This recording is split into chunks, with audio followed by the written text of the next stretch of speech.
ഇന്ന് ക്ലാസ്സിൽ മലയാളം ടീച്ചർ ഞങ്ങളോട് നിങ്ങളുമായി എന്നും അടുത്തിടപഴകുന്ന ഒരാളെക്കുറിച്ച് ഒരു കുറിപ്പ് തയ്യാറാക്കാൻ പറഞ്ഞു. ആ ആളുടെ ഓരോ ദിവസത്തെ ജീവിതമായിരുന്നു അതിന്റെ ഉള്ളടക്കം. എന്റെ മനസ്സിൽ ആദ്യം വന്നത് എന്റെ പ്രിയപ്പെട്ട ഉമ്മയായിരുന്നു. ഞാൻ എന്റെ ഉമ്മയെക്കുറിച്ച് തന്നെ കുറിപ്പ് തയ്യാറാക്കാൻ തീരുമാനിച്ചു. ഞാൻ ഉമ്മയോട് കാര്യം പറയാതെ തന്നെ നാളെ ഉമ്മയുടെ കൂടെ മുഴുവൻ സമയവും നിൽക്കാൻ ആഗ്രഹിക്കുന്ന കാര്യം അറിയിച്ചു. ഉമ്മാക്ക് വളരെ സന്തോഷമായി. രാവിലെ തന്നെ വിളിക്കാൻ ഏൽപ്പിച്ചു. അടുത്ത ദിവസം രാവിലെ 4 മണി ഉമ്മ എന്നെ വിളിച്ചു. സുബഹി നമസ്കാരത്തിന്റെ സമയമായിരുന്നു. ഞാനും നമസ്കരിച്ചു. പിന്നീട് ഉമ്മ കൊച്ചനുജനെ കുളിപ്പിക്കാൻ കൊണ്ടുപോയി. അവൻ ഉറക്കത്തിലെ മൂത്രമൊഴിക്കുമായിരുന്നു. അപ്പോൾ സമയം 5. ബാപ്പ നമസ്കാരം കഴിഞ്ഞ് വരുമ്പോഴേക്കും ചായ ഉണ്ടാക്കാൻ ധൃതി കൂട്ടുകയായിരുന്ന ഉമ്മ ചായയും പഴം വറുത്തതും ഉണ്ടാക്കി. ബാപ്പയുടെ ശബ്ദം, എവിടെ അടി എന്റെ ബ്രഷ്?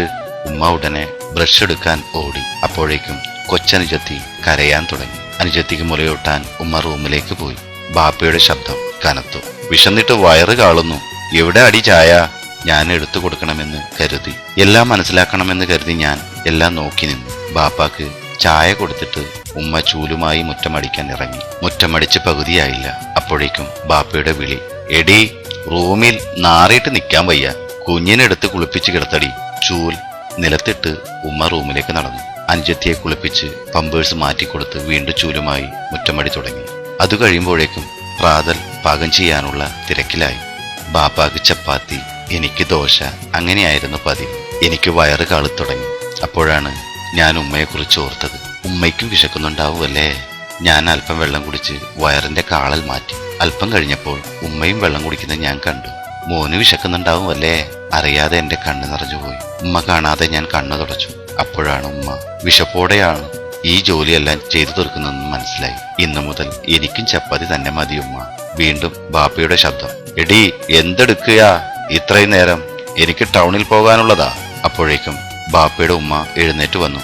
മോളെ, ഇച്ചിരി ചായ വേണമായിരുന്നല്ലോ. ഉമ്മ ഞാൻ ഉണ്ടാക്കി കൊടുക്കാം. നീ എന്താ പെണ്ണാ അടുക്കളയിൽ കയറാൻ? ചപ്പാത്തിക്കിടയിൽ ചായ ഉണ്ടാക്കി നൽകി ഉപ്പയുടെ ഷർട്ട് ഇസ്തിരി ഇട്ട് കൊടുക്കാൻ ഉമ്മ പോയി. പോകുന്നതിനിടയിൽ എനിക്ക് ചപ്പാത്തിയും കറിയും എടുത്ത് തരാൻ ഉമ്മ മറന്നില്ല. എന്റെ പൊന്നുമ്മ കഴിക്കാതെ ഞാൻ എങ്ങനെ കഴിക്കും? ഉമ്മ വരുന്നത് വരെ ഞാൻ കാത്തിരുന്നു. എന്തേ മോനെ, നീ തിന്നില്ലേ? ഉമ്മ ഇപ്പൊ ദോശ ചുട്ടുതരാട്ടോ. എനിക്ക് പൊട്ടിക്കരയണമെന്ന് തോന്നി. എനിക്ക് ഇത് തന്നെ മതി ഉമ്മ. ഞാൻ ഉമ്മാനെ കാത്തുനിന്നതാ. ഞാനും ഉമ്മയും ചപ്പാത്തി കഴിച്ചു. കഴിഞ്ഞ ഉടനെ അലക്കാനുള്ള വസ്ത്രവുമായി വന്നു. അലക്ക് മെഷീനിലിട്ട് വീണ്ടും ചൂലുമായി വീടിനകം വൃത്തിയാക്കാൻ തുടങ്ങി.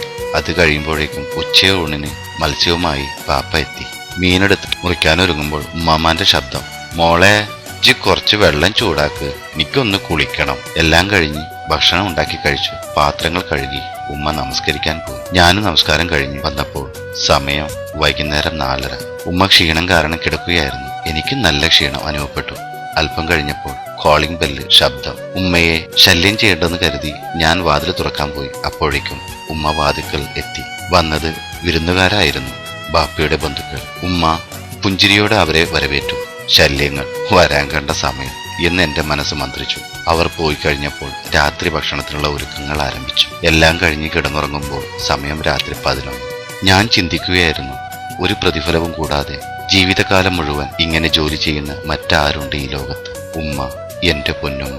ഉമ്മാക്ക് പകരം വെക്കാൻ ഈ ലോകത്ത് മറ്റാരുമില്ല ഉമ്മയല്ലാതെ എന്ന് സ്നേഹത്തോടെ നിങ്ങളുടെ സ്വന്തം അസ്ലം ചട്ടൻച.